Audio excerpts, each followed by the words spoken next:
first dilemma is to wear or not to wear this mask. Okay, there has been no directive as what has to be done. Maybe for students, I think you can continue to have your mask on. I have to remove because else you may not even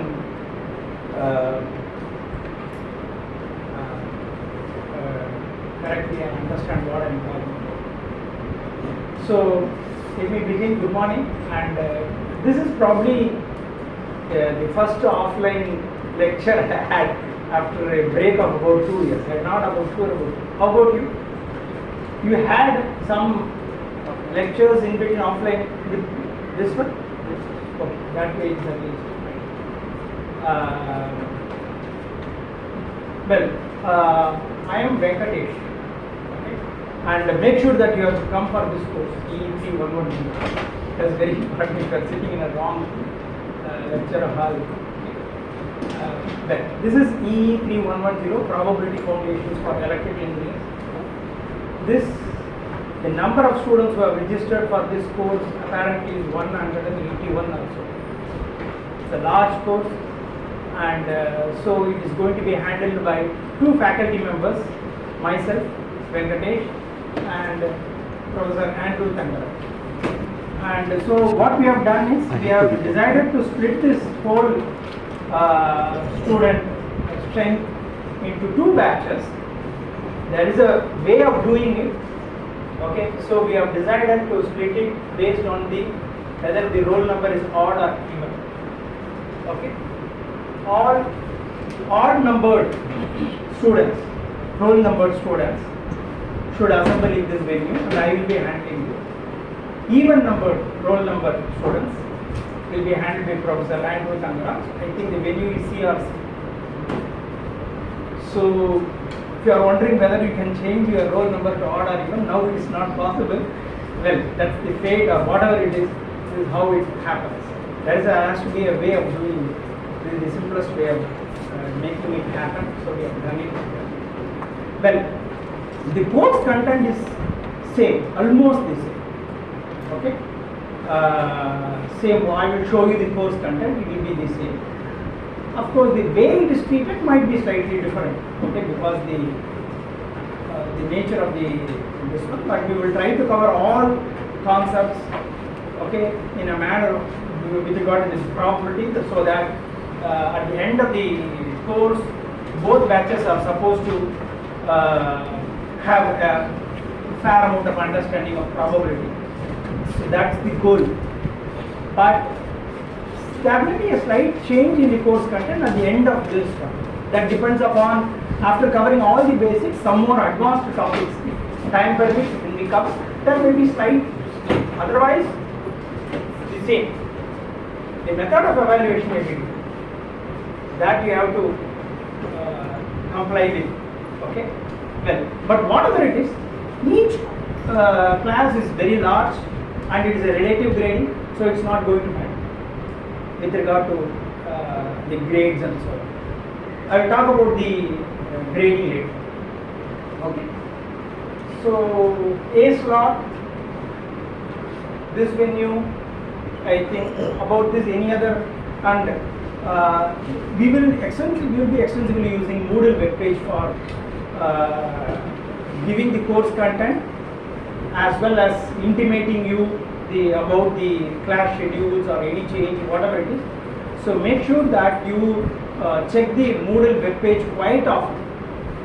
Okay, tutorial problems will be posted in that. Any notification will be posted in that. Lecture notes or lecture. I have a recorded lecture of the previous semesters. I will be giving links to that one. Okay, so you can anytime you can watch it. Okay, those things. So for all those things, you have to keep looking into the Moodle web page, and separate Moodle web pages have been created for both my course and Professor Andrew's course. So make sure that you can log into my course.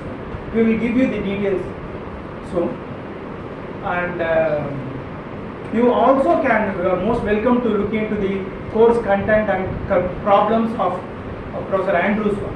Similarly, he will also be probably suggesting his students to look into my tutorial problem just to have more variations in the tutorial problem. So this about the course structure is a very general one. If you have any doubt at this point, you can ask.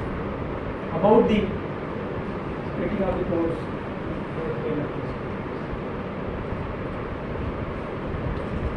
Well, then we will start. We will have customary. What I used to do is I will start off with the basics of property axioms and then use start writing about the probability space triple and then the axioms and so on. But this time I thought, okay, let us make it little, at least little informal in the first lecture and give a broad overview on motivation of why properties and so on. Okay, so this is how it is going to be. So whatever I am going to tell about this one is for motivation. It's not nothing to do. It will not be included for any exams or something like that. So in that case, I have pulled up most of the material from open source. Okay, it's nothing original about whatever it is, but just to give a broader picture, I did it. My PhD research scholar Indu helped me in doing that. I am thanking her for that. So, what do you think that we'll be talking about in a course on probability? I think we had a basic introduction of probability university. Okay. What is that? We will start off with this. Have a coin. Okay. I did an experiment. Can anyone make a precise statement on the outcome of this experiment? You can sit here. If you know, keep it with you so that others can take. Don't guess. Let me raise the stakes. For the right guess, that's great. For wrong guess, it is good. Can anyone make? I can make. The precise statement about the outcome of this experiment is, I would have got a head with probability half, I would have got a tail with probability half. That is the precise statement. You can't be more precise than that, assuming that it is a fair coin, I didn't do any cheating in tossing it and so on. So, we can always come up with the best possible guess, okay, formally, and that's all this course is all about. So, if you know something has happened and you have only partial information, you are knowledgeable about what happened, to some extent you are ignorant about what happened.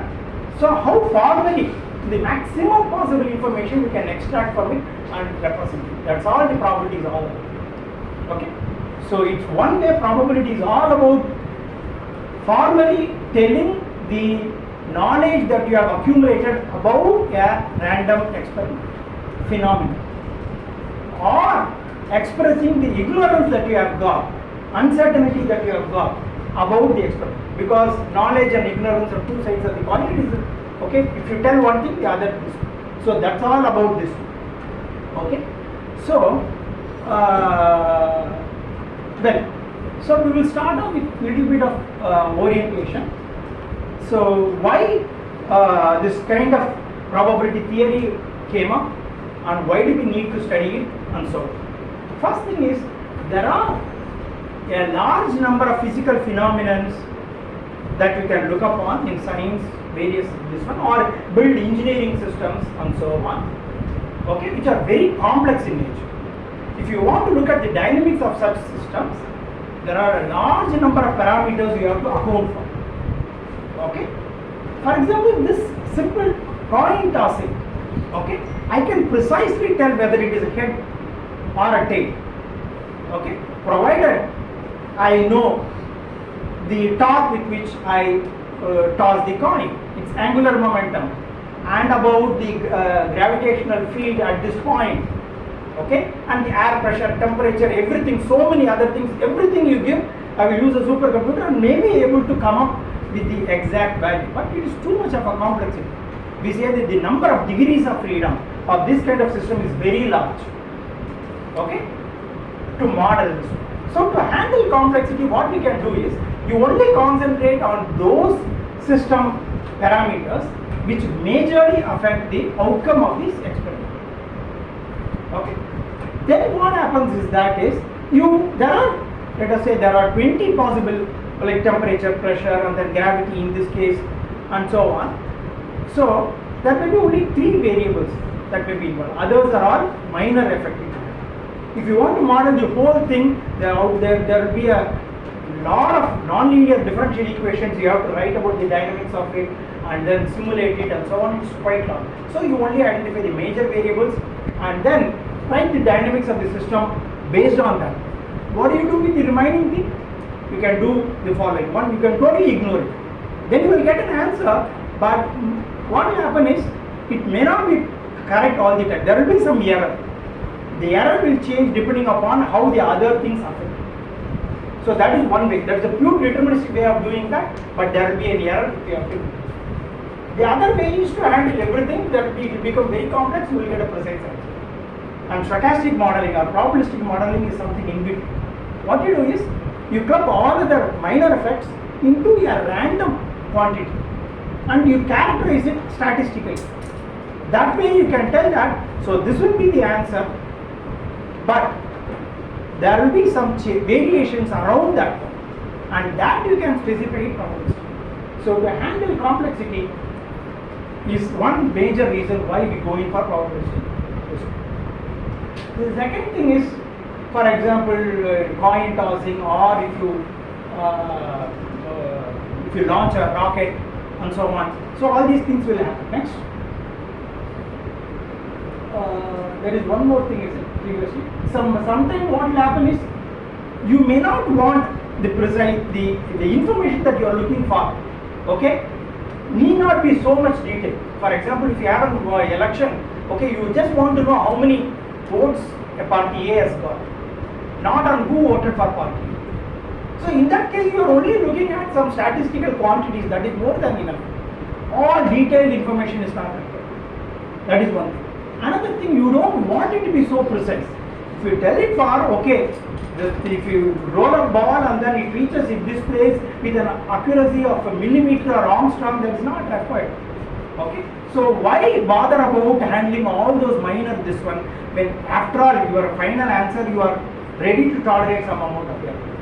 Okay, well, so that is another thing. There are many factors, as I told, that may be involved. Many of them may not even be, you may not even know what those factors would be. Okay, so then there is no way you can manage, you can account for those factors which are not even known or which are not measurable. Okay, many things are may not be observable or measurable. With that case, what do you do? So these are the various things that happen. So this is where the probabilistic modeling will come to picture. Next, so the deterministic view has been a dominant one in our scientific inquiry for quite long. Thanks to Newton, his Newtonian mechanics was so popular that right from the motion of the billiard balls to the astronomical events, they were able to successfully give very accurate answers. Well, that is why the deterministic view has been dominant. So it is so dominant that, if I recall, one great mathematician told that, give me the position and momentum of all the molecules in this universe, the entire past and entire future of the universe can be predicted. He probably told that there is no need for a God for this, but that is another thing. But this is so much he was confident telling that, after all, you know the momentum position, you can of course tell how all these molecules will evolve, and you can also go back also. Reverse time also you can do, past, future, everything you can find out. But, so well, it is in principle possible. Is it possible to do it in practice? So that is one thing. So that is one deterministic one. Again, as you might know that later on we had other quantum mechanical view and so on. Even the greatest scientist made this statement. I hope you know who made this statement. Anyone? Einstein. Yeah. So, of course, let's not get into, he made with some idea. Let's not try to. So God does not play dice. Okay. So because the idea of the quantum mechanical is inherently probabilistic, was not easily understandable even for such a great thing. Next. But even in the so-called classical picture, okay, there are phenomena in which there are situations in which predictability is very difficult. Okay, especially in nonlinear systems, when they look at the dynamics, we have a phenomenon called chaos, where the future outcomes of the systems becomes totally difficult to predict. Even for a small variation in the initial conditions, the solutions differ to a larger extent. So that is, of course, you cannot fix the initial conditions very precisely. Small deviations, then the future becomes totally different. So Strange attractor, Lorentz attractor, chaos, all these things tell you, even in a deterministic view, that those systems, very few parameters only. Even then they exhibit these kind of views. Next, we have statistical views. Okay, from the classical view, deterministic view, statistical view. We have a large number of assembly of identical entities, they interact with each other. Okay, then it is difficult to cope up with the dynamics of all those entities and their interaction. So statistical statements and formulas is the only thing that makes sense, and that is more than enough. So that kind of a statistical view came into picture. Okay, statistical mechanics evolved. Boltzmann and other people started off in this one. So these entities can be of varied in nature. It can be electrons in the case of an electron gas, or it can be molecules for in the case of an ideal gas, or it can be packets in a network, or it can be clients who log on to the web service, or it can be customers who arrive into a queuing system, and so on, so many things. So large number, or it can be phone calls that are made to a mobile network and so on. So large number of entities, they interact with that one. Then statistical characterization is the one that is more plausible. And more often we are only interested is in those statistical averages. For example, the so-called pressure, temperature, all are statistical averages of microscopic dynamics. Okay. Then came the quantum mechanical view, which states that every state of this, every state can only be, every system has got, okay, what is called as the quantum state, which is of course a vector in a Hilbert space and so on. Okay, and then the outcome of each possible event can be prescribed statistically. Okay, so it uses what is called as the probability amplitudes, which is a complex number, and the square, modular square of that is what will correspond to the classical probability. Okay, so this is the most fundamental law that we have today, the quantum mechanical laws. Even that is dynamically probabilistic. And of course, you know the uncertainty principle of Heisenberg, and then precise quantification is not possible. Okay, because of because things are very minute at the small scales. Well, little bit about the history of the probability. It originated from gambling situation. This is one case where, okay, apparently from situations which are totally this one, nothing to do with a serious scientific inquiry. It started off with understanding how gambling works, and there came out a theory which had a widespread ramification on the entire science engineering. Okay, so a problem has been posed, and then it has been looked upon by Pascal and then Fermat and so on, and how the different chances of various experiments and so on. Next. And then of course Laplace, he tried to give a mathematical rigor for that, and in his first book in 18th century, and so on, sorry, 1812 and so on. Next. Then there is an important problem of the Brownian motion problem, okay, which is mathematically termed as a Wiener process.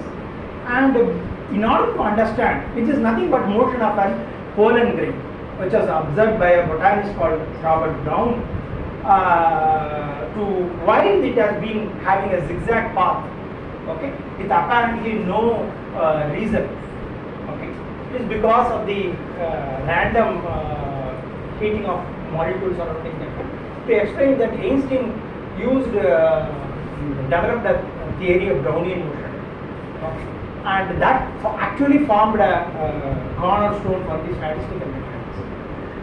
Okay, Incidentally, we all know that he is the one who started off with the relativistic mechanics as well as this photoelectric effect laid is one of the cornerstone for quantum mechanics. Incidentally, he is also the one who, in one sense, pioneered the statistical mechanics. There are only three mechanics are done. All these things he did. So that is how it is. The probability distribution of the position of the Brownian particle will change with respect to time. This is also called as the diffusion process and so on. So that is also one major step in that. Next.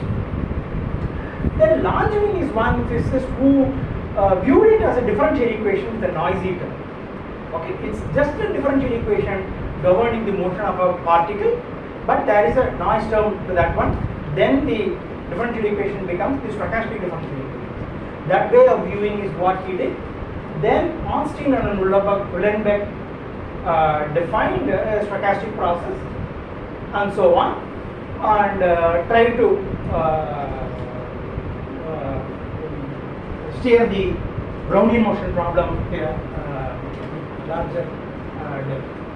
Next. Then two more people, Fokker and Planck.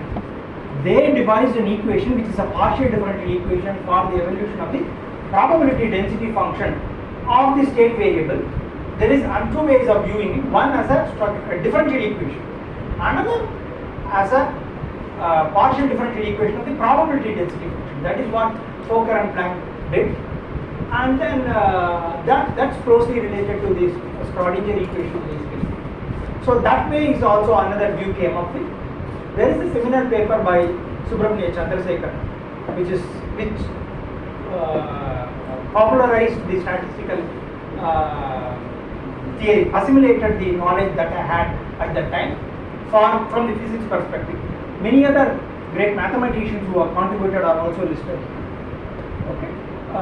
Bernoulli, Leibniz, Lagrange, Bayes, of course, you quite often hear is one. Poisson, of course, you will see. Trebuchet and so on. Some more people will see. Kramers looked at it and then applied the knowledge of these equations, Fokker-Planck equations and so on, to what is called as the reaction rate theory, which basically told how the chemical reactions will progress. Okay, how long it will take and so on. So by looking at the reactants and products at two wells, and there is an activation energy you have to give it to the reactants in order to make that chemical reaction work. Okay, and it's like a barrier.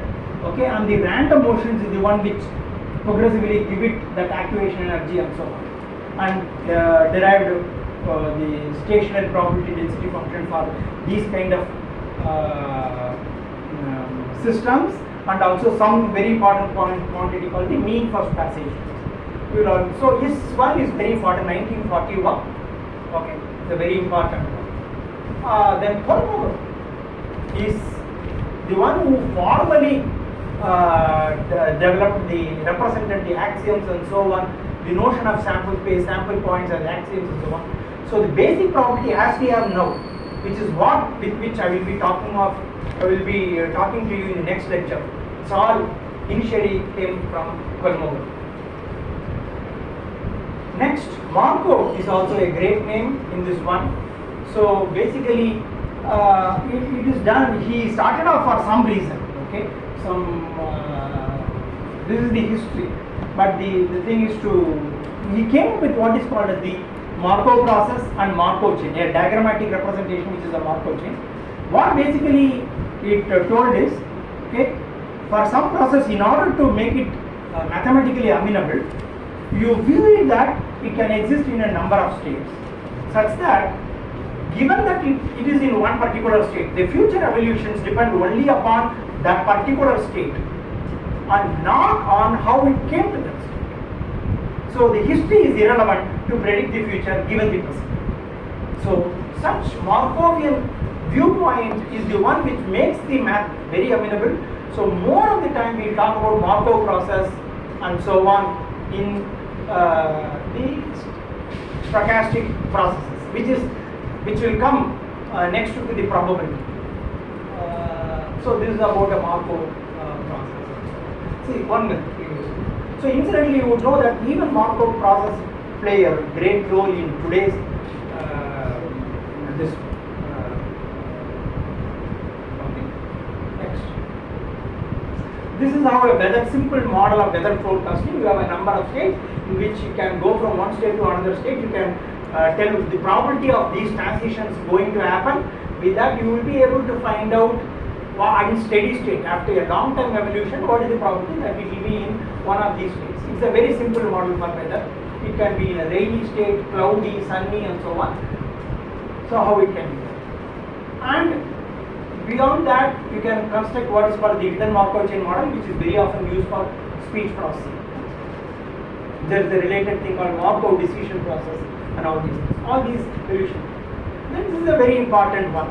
Black-Scholes, okay, applied the knowledge of stochastic processes and so on in the finance sector, okay, and he came up with a model for pricing to determine the fair price of the stock option and so on based on certain one. So he got a Nobel Prize for it. He used what is called the fractional Brownian motion, and this is a photo of them where he got a Nobel Prize. Then came the stochastic calculus. See, after an algebra, you normally go to the calculus. Okay.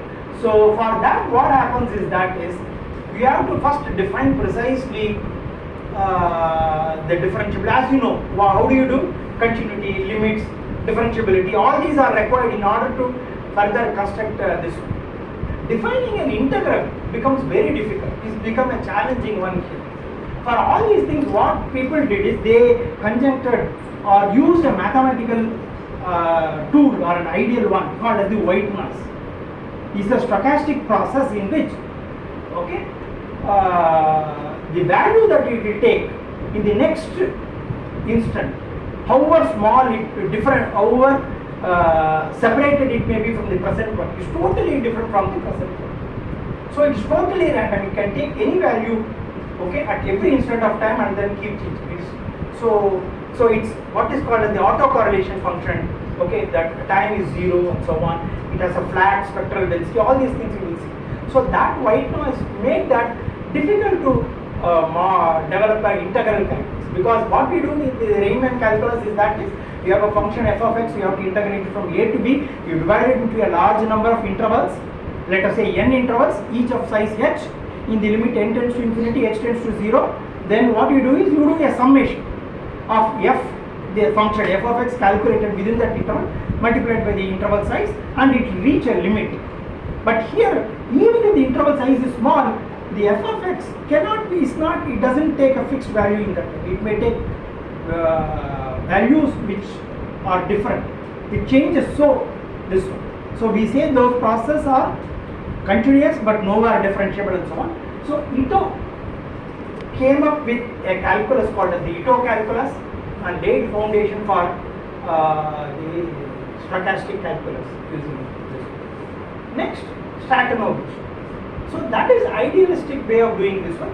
Statanovich came up with his own interpretation of the integral, which is more meaningful in the case of the real world model. Physicists started using this Statanovich calculus. What basically he told is we have to look noise not as a white noise, as a colored noise, where the correlation time is finite. But in the limit it tends to 0, then the calculus that one has to use is a Statanovich calculus, not the calculus. That is what he probability has a widespread applications in real life. Essentially, what is how is it? Okay, I'll finish that. So what I'm going to do is, you all know probably this one. I'm going to just give some few examples of it. Okay. Of course, giving an example for where all probability is encountered is little funny because it's used everywhere. They're telling that where all calculus is being used and so on. Okay. But anyway, I have picked up few this one. In finance, all branches of science, okay, even life science, genetics, agriculture, and so on, and in all engineering disciplines, humanities, everywhere it is being used.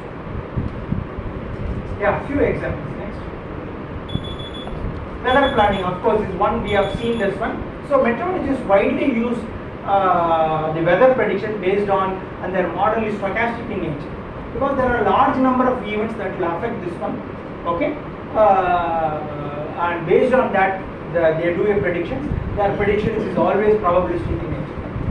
Have you heard of the way the other meteorologists keep talking about whether it will rain? It may rain or it may not rain. You may get bored with what it is, but that is how the. But now it has become more precise. Okay. Next. And of course, in, let us say, predicting accidents. Okay. So how frequently an accident can occur? What is the probability that a given person can encounter an accident in given the traffic situation of a metropolitan city? That can be used by traffic management authorities, police, to manage the traffic efficiently, to reduce the traffic, or the insurance people to fix the premium amount and so on. Next, elections. Of course, you take this one, poll among the, before the elections or after it, exit poll and so on, with not with the entire population but the sample populations, and then make a guess of what is the going to be an outcome and so on. So that is again this one. Statistics is also very closely linked to probabilistic theory, which I will see. Security is another thing. There can be a security threat from a wide variety of systems, or a system may become down, okay, because of wide variety of reasons. The downtime of systems is something which we have to be taken care of, because it has a financial implications. So people will be really concerned about modeling the systems and its downtime and all those things. That's very important. Bayesian network is a very important formalism towards such modeling. And even in, for example, in what is called as this one, what is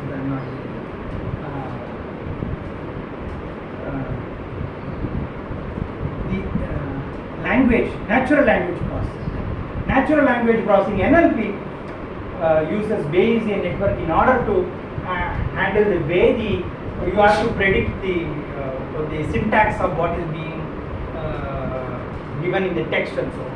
Next. This I don't need much to tell about this one. It can be used for good reason as well as for match fixing. It's not good. Next. Stocks and mutual funds. Of course, this is one major motivation for this one. And in any financial decision that one makes, it's all, the outcome is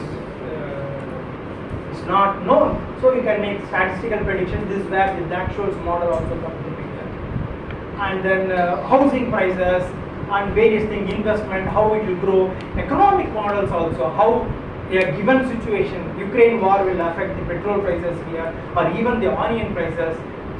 So many different interlinked cause and effect are there in economic models. Again, statistical techniques can be widely used in them. Even for spreading of rumors in social media, spreading of diseases in a population, and how customers switch their brand loyalty. Okay, all these can be modeled stochastically. When you do a marketing decision, okay, when you introduce a new strategy, when you give an offer, okay, if you buy this, you will get this 1 plus 1, or 10% reduction, or extra 25% of this one, or any such this one. You give you invest some money, how much you will get in return, how many more customers will buy that one, whether it makes financial sense. All these are statistical in nature, so it's all very important. Then genetics, of course, and computational biology, there also it's widely being used. Okay, so you can probably predict, given a trait, how much the trait will be passed on to the offspring and so on. Aviation space, of course, the aviation industry is widely used. If there is a delay, if the customer population is this much, then what will be its impact on the actual expenditure, okay, and financial implications. For all these things, it can be more strong. Of course, in COVID also it has been widely used. What effect it had on economic situation, health situation, psychology, on school kids, how much it affected this one, and so on. Yeah. So I think we'll stop. Yeah. Then we will stop at this point. Then I will talk about this course content of this one. Then I will talk about the textbooks that you can make use of. Then I will talk about the method of evaluation. Yeah. So EE3110 probability formula for electrical engineers. So we will start off with discussing the probability, introducing what are called as the random experiments, define sample space, and this I think this is good enough. Okay. So we will start off with random experiments, define what is called as the sample space, sample points in that one, come up with the probability axioms, okay, which we'll call it as the probability triple, and so on. Then we introduce the notion of the event space, the sigma algebra, everything. Then we define how events are interrelated, conditional events, okay, like that one, the independent events, and so on. Then the so-called Bayes theorem to compute the posterior probability given the a priori probability, and so on, a tree diagram based approach, and so on. Well, if I have time, there is one more thing I will have to talk about. Combinatorics can be widely, then in this one way to begin with, you can use what is called the frequency interpretation for computing the problem, as you might have also done in your plus 2 and so on. Okay, favorable number of events divided by the total number of events can be used to find the probability. Well, so for that, combinatorics can be very well used, permutation, combinations, and all those things. Okay, basically it is a counting of the number of ways in which an event can happen. It is so important that even the number of ways in which you can assemble something or count the ways of organizing can be as the one which has been used to come up with two possible statistical mechanics, okay,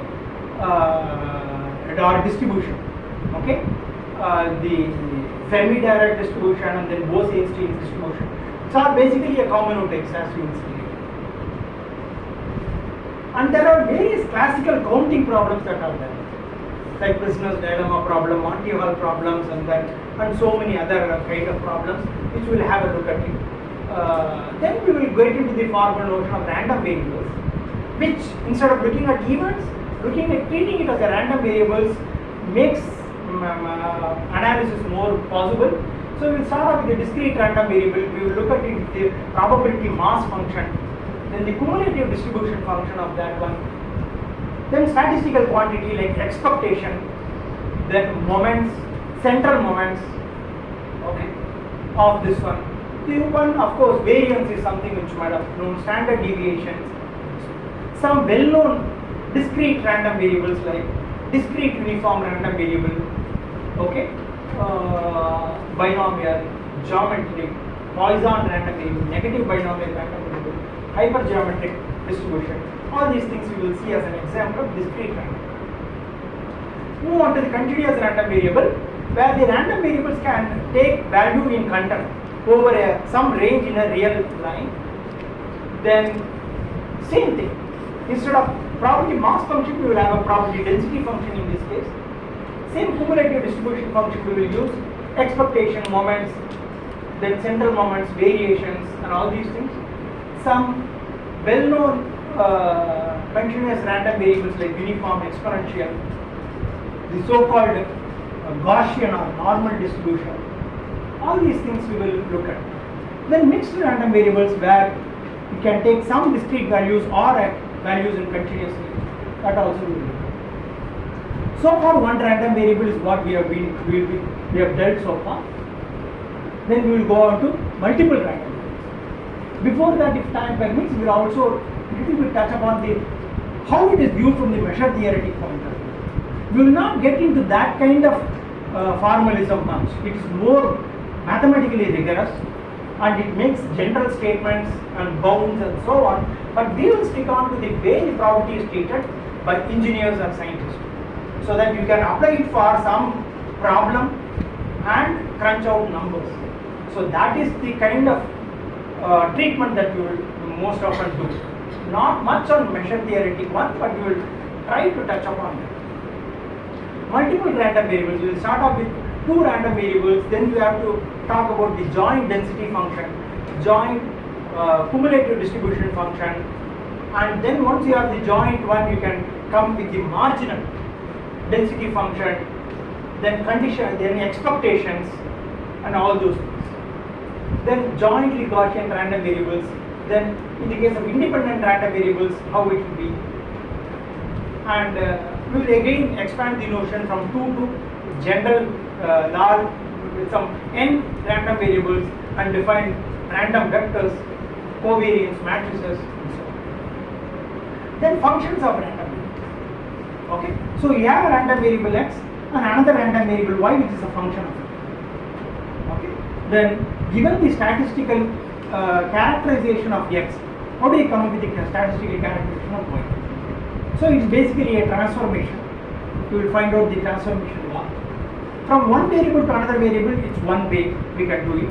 If there are a collection of variables which are independent, random variables which are independent, and another collection of random variables which are dependent functions of this. Okay, the x and y are two random variables, u and v are two random variables which are functions of x and y. Then how do we come up with the joint density function of u, v in terms of the characterization of the xy and so on. So functions of random variable, both in the discrete case, continuous case, then covariance, correlations, sum of random variables, then order statistics.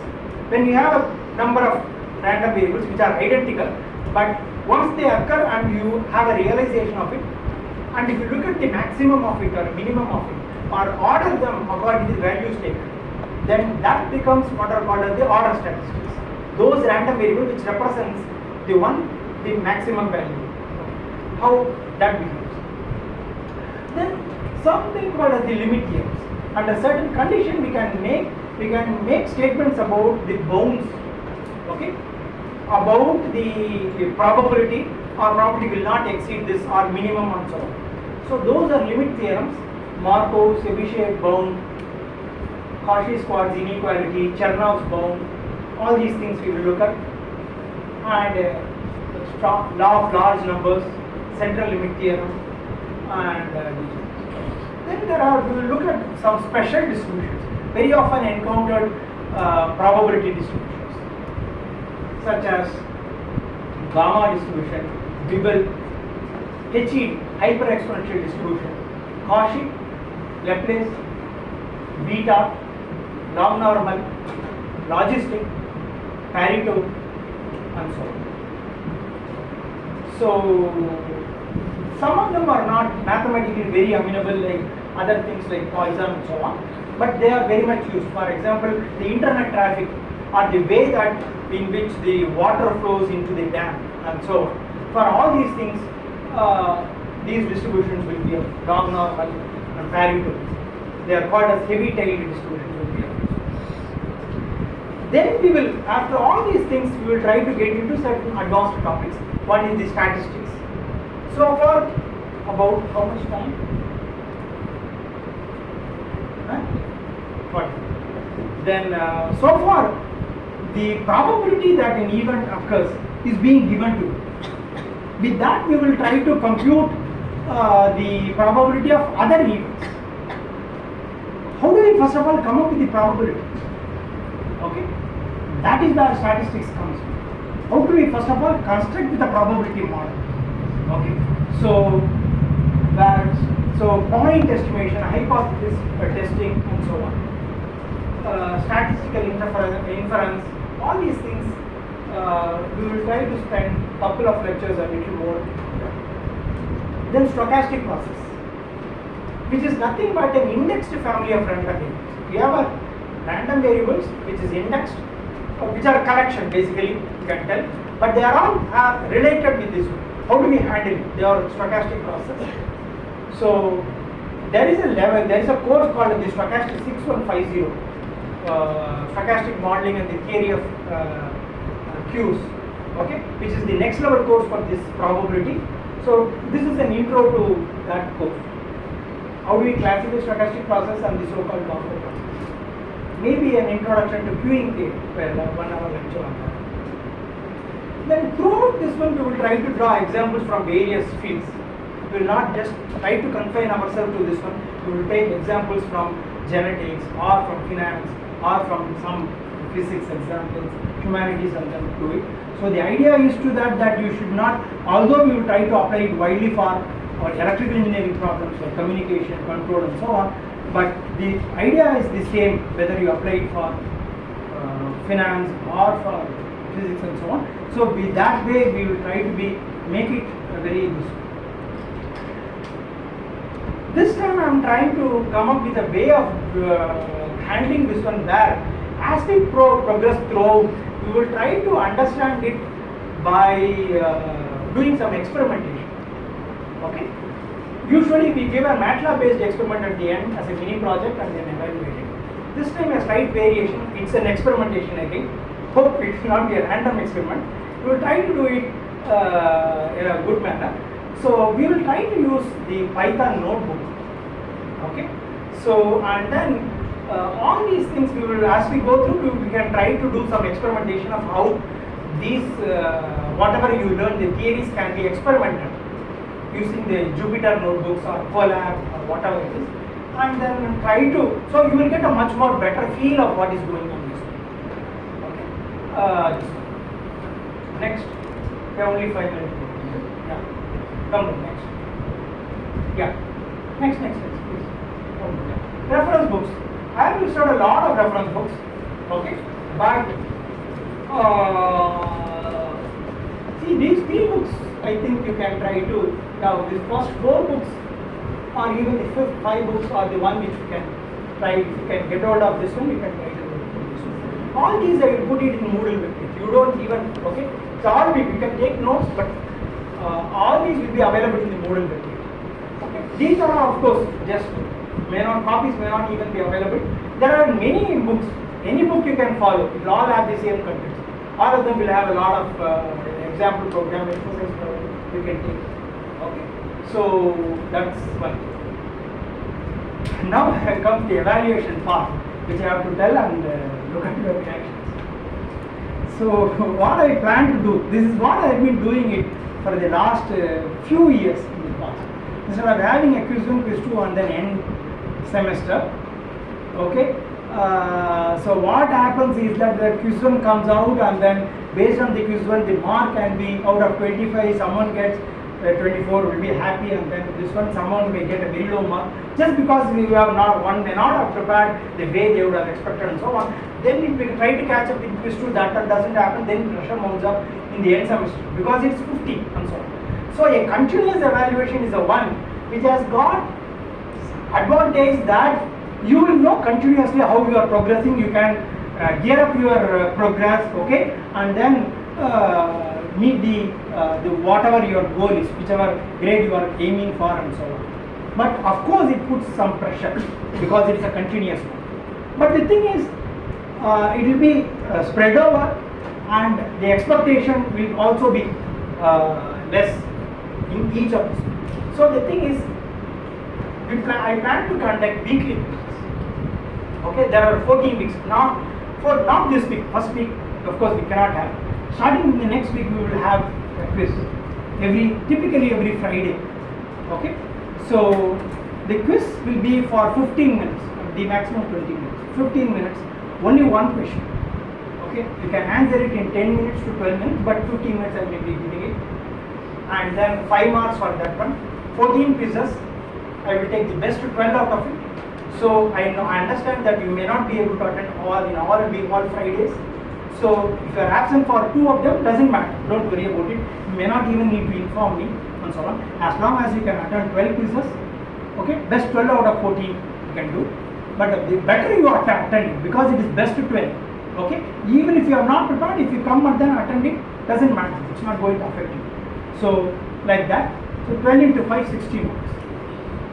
And Those who are for some reason absent for more than that, if there is some reason for that, and then if you inform me well beforehand, I will take it, handle it separately. But this is what it is. 12 quizzes, 12 into 5, 60 marks. By default, assume that if you miss even less than 12 quizzes, I may have to give 0. But if you have some genuine reasons, if you tell me beforehand, I can take care of it. But try to attend at least 12 quizzes. So this is what it is. 60 marks for that. Computer-based assignments. Okay, 10 marks, or I can even hike it to 15 marks depending upon how it progresses. Then end semester is 30 marks. Okay, or 25 marks. So this is how it is going to be. So how these quizzes are going to be held? Every week there will be 3 lectures, and there will be one supposed to be a tutorial session and so on. So based on that week's 3 lectures, there will be a quiz on the next week. Every week, typically on Thursday itself, I will give you tutorial sheet, which will have 8 to 10 problems based on those 3 lectures. Okay, you prepare for that. The test will be similar to the tutorial problem that has been given. So you will have good amount of time to prepare for it, because the lectures will be over by Friday. Tutorial problem will also be available. Only in the next Friday you will have the quiz for it. Okay, so it will be just 1 week after what has been covered.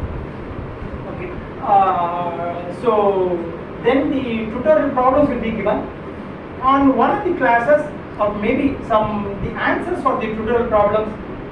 For selected problems I may also give you, or sometimes some selected problems answer I may discuss in the class. So this is how it happens. Yeah. So the video lectures I will post it, which has been recorded in the previous semester. I will post it in the Moodle web page. You can look at it. Okay, and then any other thing, notes also, if I have it, I will post it. That will also be available, and so on. So thanks. 8:50. That's it. We are going to close. If you have any question, you can quickly ask me, or you can discuss amongst you and then come up with anything and ask me. Yes.